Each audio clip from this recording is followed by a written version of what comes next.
जय श्री कृष्णा दोस्तों, राधे राधे। मैं अरुण सेमवाल और स्वागत करता हूं आपको अपने YouTube चैनल अरुण शिक्षा अकादमी में।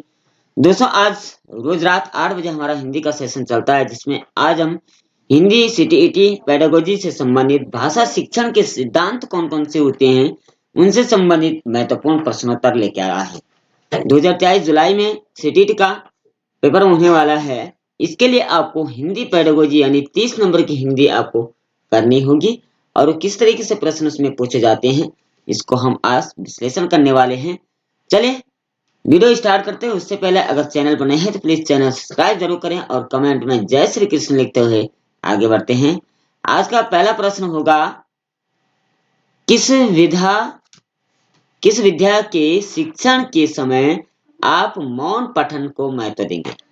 किस विधा के शिक्षण, कौन सी ऐसी विधा है जिसमें आप मौन पठन को महत्व देते हैं? संवादात्मक कहानी, कविता, एकांकी या निबंध? तो प्रश्न एक का जो राइट आंसर होगा, वह जो मौन कहा गया है वो निबंध हो गया, क्योंकि इसका तात्पर्य यह है कि ये संवाद कहानी हो गई, कविता हो गई, एकांकी हो गई। ये कविता तो क्या बार बार दोहराने से याद होती है, और संवाद कर का एकांकी जो है ये सुनने से अधिक याद होती है। लेकिन निबंध जो है, इसमें आपको मौन वाचन करके ही इसको पढ़ना होगा, क्योंकि इसमें पात्र होते हैं और कई सारे इसमें अलग अलग खंड होते हैं। ठीक है, क्वेश्चन नंबर 2 की बात करें। भाषा शिक्षण की प्रक्रिया है। भाषा शिक्षण की प्रक्रिया क्या है? अत्यंत जटिल प्रक्रिया है। भाषा की कक्षा में ही संभव है, घर में संभव नहीं है, विभिन्न विषयों की कक्षाओं में भी संभव है। तो दो का राइट आंसर क्या हो जाएगा? दो का राइट आंसर हो जाएगा आपका 4, यानी डी ऑप्शन इसका सही हो जाएगा, क्योंकि विभिन्न विषयों की कक्षाओं में संभव है। भाषा शिक्षण, भाषा का ज्ञान क्या है? अनेकों कक्षाओं में, जरूर नहीं कि हिंदी की कक्षा में। आप गणित पढ़ा रहे, हिंदी में पढ़ा रहे, तो वहां भी भाषा का शिक्षण हो रहा, भाषा का ज्ञान हो रहा है। विज्ञान पढ़ा रहे, हिंदी में पढ़ा रहे, तो वहां भी भाषा का ज्ञान हो रहा है। इंग्लिश पढ़ा रहे तो भाषा का ज्ञान हो रहा। कहीं ना कहीं वो हर जगह गणित पढ़ा रहे हैं तो वो भी भाषा का ज्ञान हो रहा है। यानी भाषा का ज्ञान केवल भाषा की कक्षा में ही नहीं, आपको तो सभी कक्षाओं में होंगे, अर्थात डी ऑप्शन इसका राइट आंसर हो जाएगा। क्वेश्चन नंबर 3 की बात करें। कविता शिक्षण में आप सर्वाधिक महत्व किसे देंगे? यानी जब आप कविता शिक्षण कर रहे हैं, उसमें आप सबसे अधिक महत्व किस चीज को देंगे?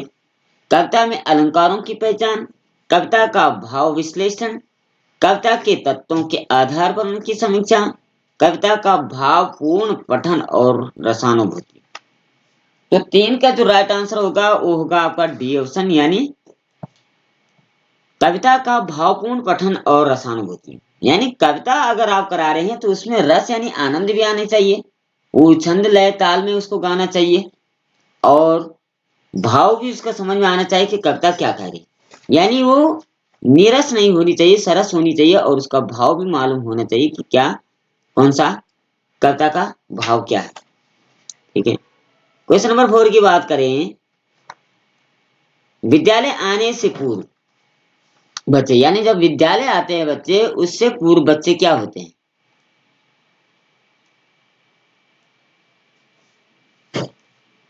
विद्यालय आने से पूर्व बच्चे क्या होते हैं?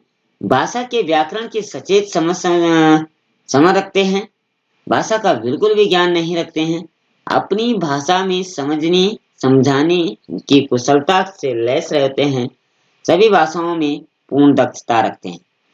तो क्वेश्चन नंबर 4 का जो राइट आंसर होगा आपका तीसरा ऑप्शन, यानी सी ऑप्शन इसका सही हो जाएगा।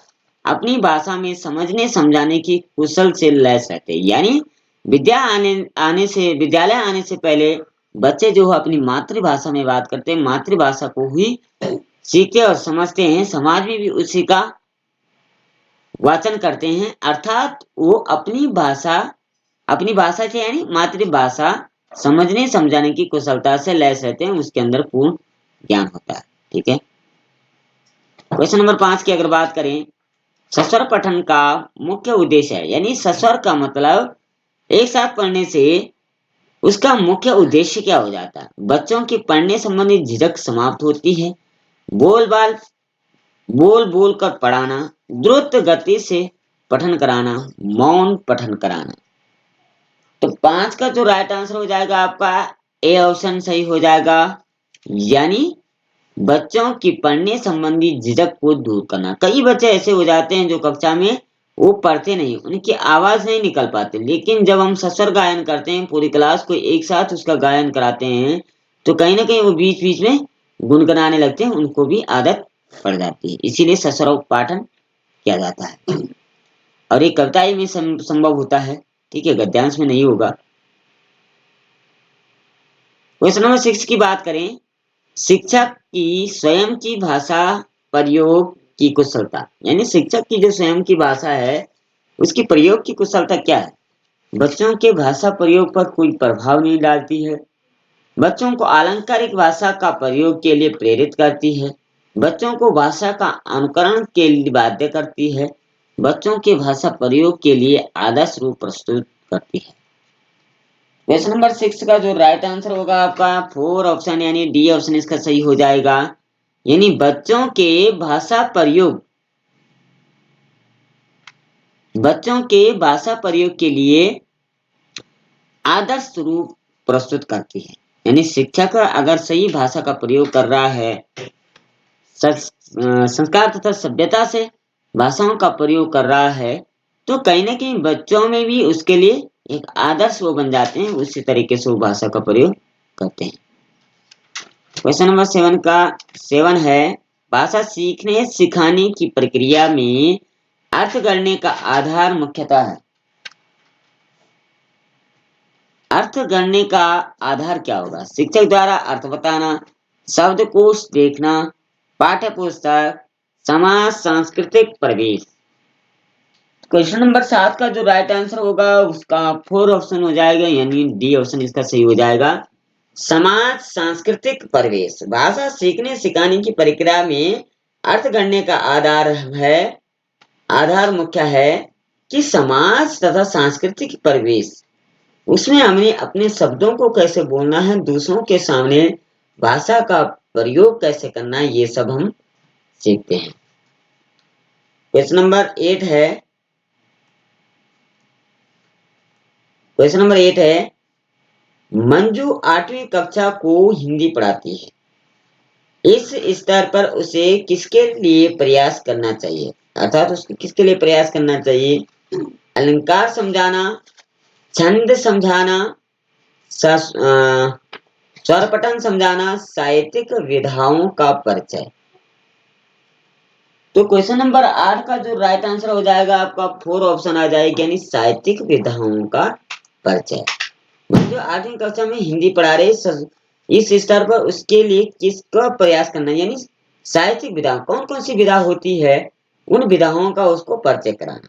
ठीक है, उन विधाओं, इस 8वीं लेवल में उसको विधाओं का परिचय होना जरूरी है। गद्य साहित्य है, पद्य साहित्य है, नाटक है, एकांकी है, कहानियां है, ठीक है, इन सभी विधाओं का उसको परिचय कराना। ठीक है, क्वेश्चन नंबर 9 है, अर्थ की गहनता को समझने में कौन सी पद्धति सर्वाधिक रूप से सहायक होती है? अर्थ की गहनता को समझने के लिए कौन सी पद्धति सर्वाधिक सहायक होती है? द्रुत पठन, सस्वर पठन, धीमा पठन, मौन पठन। तो 9 का जो राइट आंसर हो जाएगा आपका डी ऑप्शन आ जाएगा। द्रुत पठन भी नहीं है, सस्वर भी नहीं है, धीमा भी नहीं है, मौन वाचन। अर्थ अगर किसी चीज का हमने समझना है, किसी शब्द का, किसी भाषा का, किसी पाठ का अगर अर्थ समझना है तो उसको मौन होकर पढ़ना होगा।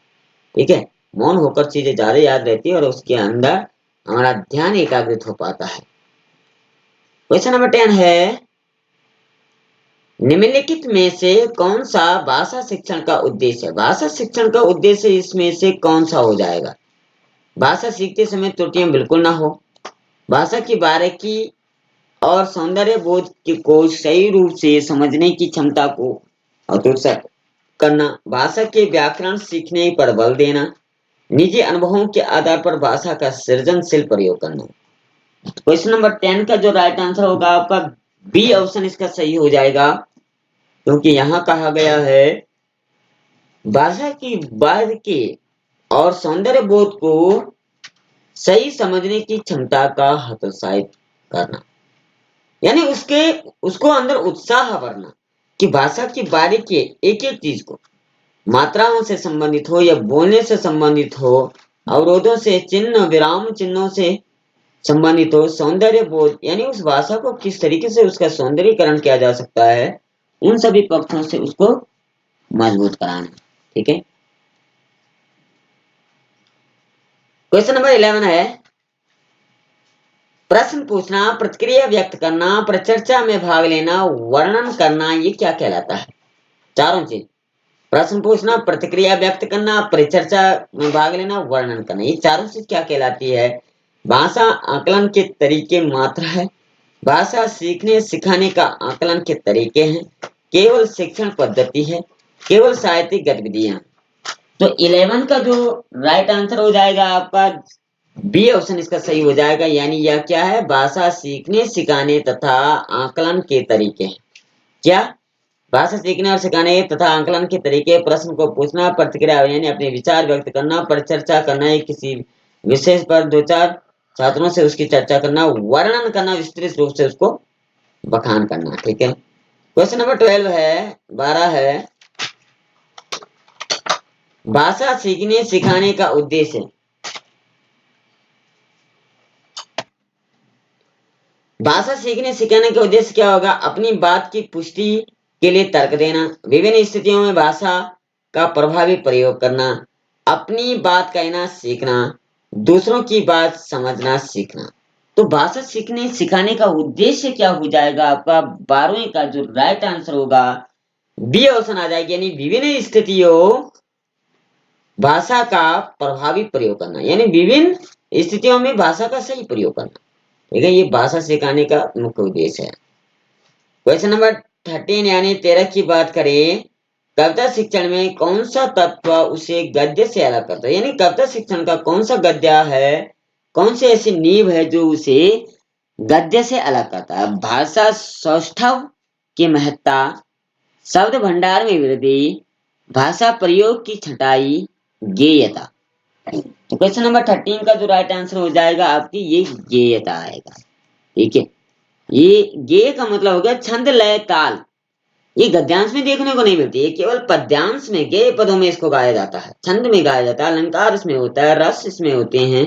ठीक है, इन से इस काव्य की सौंदर्यता बढ़ाई जाती है, अर्थात एक कविता कहलाती है। ठीक है। क्वेश्चन नंबर 14 की बात करें, कहानी कथन के उद्देश्यों में कौन सा पक्ष शामिल है? कहानी कथन के उद्देश्यों में कौन सा पक्ष शामिल हो जाएगा आपका? शब्द भंडार का विकास, कल्पनाशील का विकास, सृजनात्मकता का विकास, भाषा के लिखित रूप से परिचय। क्वेश्चन नंबर 14 का जो राइट आंसर हो जाएगा आपका नंबर 4 यानी डी ऑप्शन इसका सही हो जाएगा। यानी भाषा के लिखित रूप से परिचय। यानी कहानी कथन के उद्देश्यों में कौन सा पक्ष शामिल नहीं है? तो ये नहीं है कि आपने भाषा के लिखित रूप का परिचय देना है। ठीक है, बाकी सब आ जाएंगे, शब्द भंडार का विकास, कल्पनाशीलता का, सृजनात्मक का, सब आ जाएंगे उससे। ठीक है। क्वेश्चन नंबर 15 की बात करें, भाषा शिक्षण की अनुवाद विधि क्या है? अनुवाद जो विधि यानी ट्रांसलेट जो विधि है, यह क्या हो जाएगी आपकी? मातृभाषा को मध्यस्थ नहीं बनाती, मातृभाषा की अपेक्षा करती है, मातृभाषा को मध्यस्थ बनाती है, लक्ष्य भाषा को ही श्रेष्ठ सिद्ध करती है। क्वेश्चन नंबर 15 का जो राइट आंसर होगा आपका तीसरा ऑप्शन यानी सी ऑप्शन इसका सही हो जाएगा। यानी मातृभाषा को मध्यस्थ बनाती है, यानी जो अनुवाद विधि है ये मातृभाषा को मध्यस्थ बना देती है। ठीक है। क्वेश्चन नंबर 16 की बात करें, भाषा शिक्षण की विधियां मुख्यतः चाहिए, यानी भाषा शिक्षण की जो विधियां है वो मुख्यतः क्या चाहिए? परीक्षा पद्धति, बच्चों का स्तर, आयु और प्रकरण, समय अवधि या लक्ष्य भाषा पर निर्भर करनी है। तो क्वेश्चन नंबर 16 का जो राइट आंसर होगा आपका बी ऑप्शन इसका सही हो जाएगा। यानी बच्चों का स्तर और आयु और प्रकरण, ये क्या है? भाषा शिक्षण की विधियां मुख्यतः चाहिए, ये विधियां तो जरूर चाहिए, बच्चों का स्तर, आयु और प्रकरण। ठीक है। क्वेश्चन नंबर 17 की अगर बात करें हम, उच्च प्राथमिक स्तर पर कौन सी भाषा शिक्षण का उद्देश्य नहीं है? भाषा शिक्षण का उद्देश्य कौन सा नहीं हो जाएगा उच्च प्राथमिक स्तर पर? निजी अनुभवों के आधार पर भाषा का सृजनशील प्रयोग करना, भाषा की बारीकी और सौंदर्य बोध को समझने की क्षमता का विकास करना, विभिन्न साहित्यिक विधाओं से परिचय करना, मुहावरेदार भाषा का अनिवार्यता प्रयोग करने पर बल देना। 17 का जो राइट आंसर हो जाएगा आपका ए सॉरी डी ऑप्शन इसका सही हो जाएगा, यानी मुहावरेदार भाषा का अनिवार्यता प्रयोग करने पर बल देना। यानी उच्च प्राथमिक स्तर पर आप कक्षा 11-12 में पढ़ा रहे हैं तो भाषा शिक्षण का उद्देश्य नहीं है। कौन सा नहीं हो जाएगा कि मुहावरेदार, मुहावरेदार कहाँ निचले स्तर पे कहा जाता ताकि बच्चों के समझ में आ जाए। उसमें उस लेवल हाई हो जाता है और बच्चे समझ जाते हैं, अर्थात उसमें विस्तृत व्याख्या करने के लिए अति हो जाता है, इसलिए वो बहुत विस्तृत बन जाता है। इसलिए मुहावरेदार भाषा का अनिवार्यता आप प्रयोग नहीं कर सकते, इस पर बल नहीं दे सकते। ठीक है,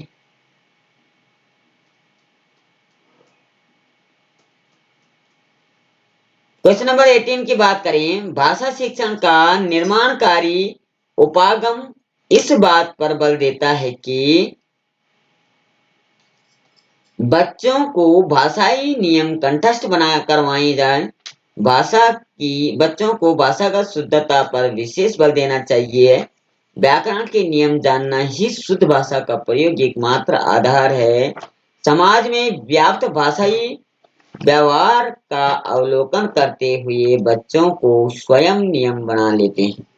क्वेश्चन नंबर 18 का जो राइट आंसर होगा आपका दूसरा ऑप्शन यानी बी ऑप्शन इसका सही हो जाएगा, यानी बच्चों की भाषा का शुद्धता पर विशेष बल देना चाहिए। भाषा शिक्षण का निर्माणकारी उपागम पर यही बल देता है कि बच्चों की शुद्धता पर विशेष ध्यान देना। ठीक है,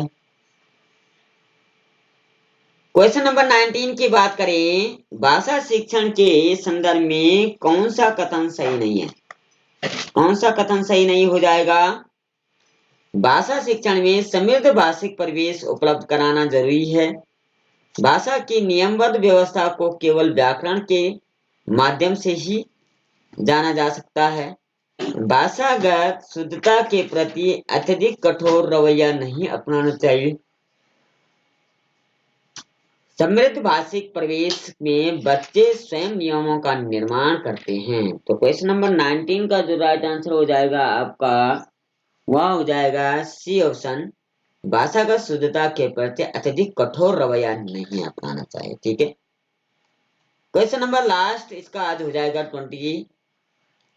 निम्नलिखित में से कौन सी विधा अनिवार्यता स्वर पठन किया जाना चाहे अपेक्षित है? जीवनी, आत्मकथा, निबंध, एकांकी।